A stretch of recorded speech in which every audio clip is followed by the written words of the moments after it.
Russian mobilization speech. Vladimir Putin. September 21, 2022. Narrated by Skeptical Waves. Friends.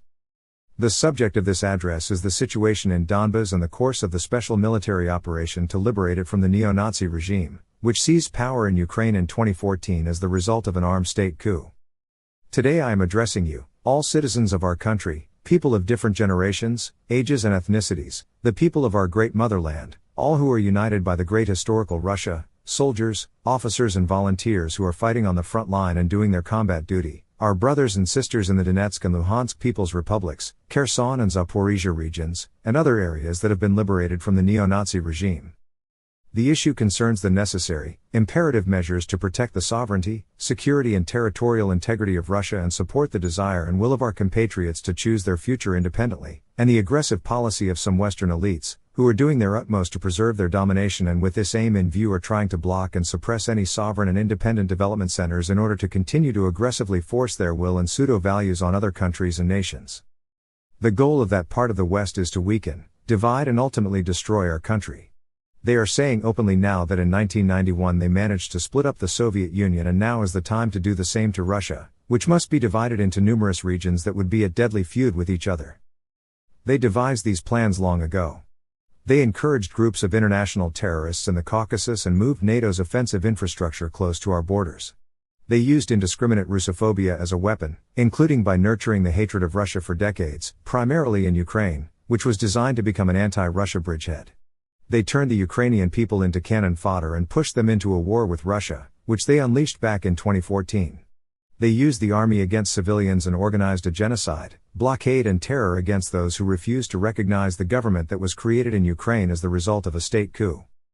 After the Kyiv regime publicly refused to settle the issue of Donbas peacefully and went as far as to announce its ambition to possess nuclear weapons, it became clear that a new offensive in Donbas, there were two of them before, was inevitable, and that it would be inevitably followed by an attack on Russia's Crimea, that is, on Russia.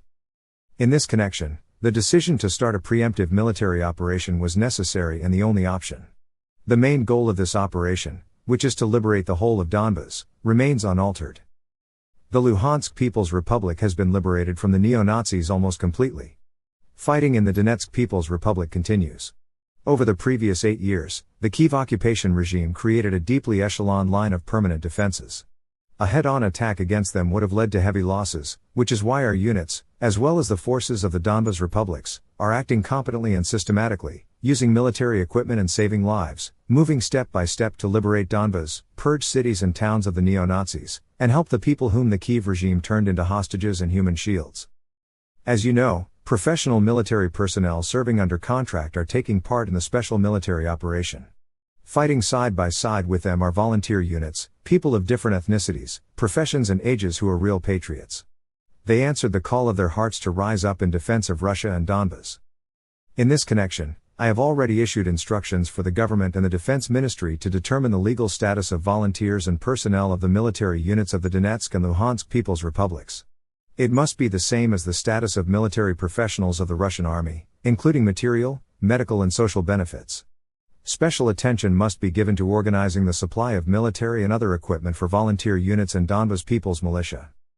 While acting to attain the main goals of defending Donbas in accordance with the plans and decisions of the Defense Ministry and the General Staff, our troops have liberated considerable areas in the Kherson and Zaporizhia regions and a number of other areas.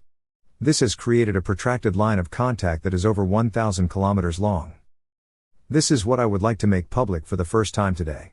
After the start of the special military operation, in particular after the Istanbul talks, Kyiv representatives voiced quite a positive response to our proposals. These proposals concerned above all ensuring Russia's security and interests. But a peaceful settlement obviously did not suit the West, which is why, after certain compromises were coordinated, Kyiv was actually ordered to wreck all these agreements. More weapons were pumped into Ukraine. The Kyiv regime brought into play new groups of foreign mercenaries and nationalists, military units trained according to NATO standards and receiving orders from Western advisors. At the same time, the regime of reprisals throughout Ukraine against their own citizens, established immediately after the armed coup in 2014, was harshly intensified. The policy of intimidation, terror and violence is taking on increasingly mass-scale, horrific and barbaric forms. I want to stress the following. We know that the majority of people living in the territories liberated from the neo-Nazis, and these are primarily the historical lands of Novorossiya, do not want to live under the yoke of the neo-Nazi regime. People in the Zaporizhia and Kherson regions, in Luhansk and Donetsk saw and are seeing now the atrocities perpetrated by the neo-Nazis in the Ukrainian-occupied areas of the Kharkiv region.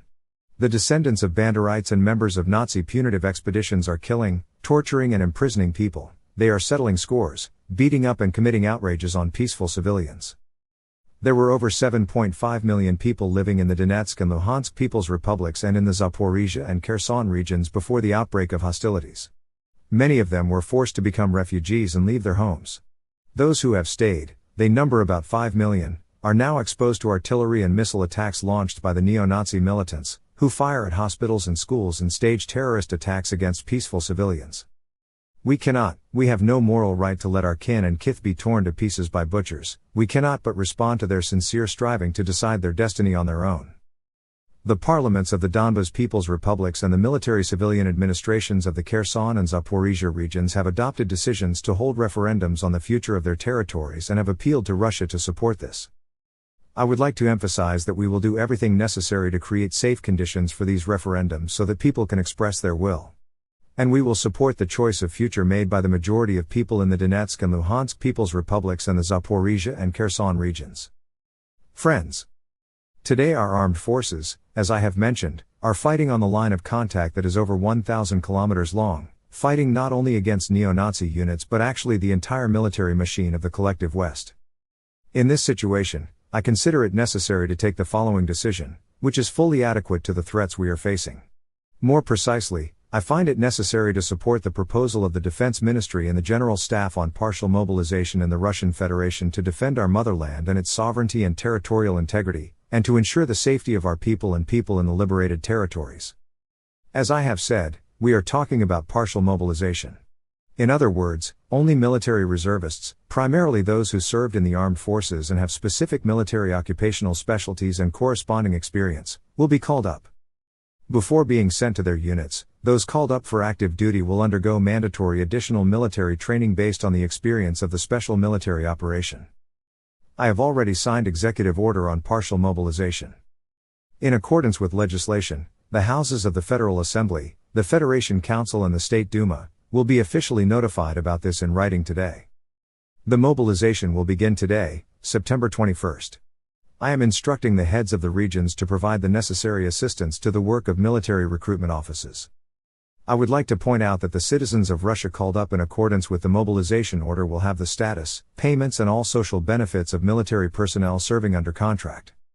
Additionally, the executive order on partial mobilization also stipulates additional measures for the fulfillment of the state defense order.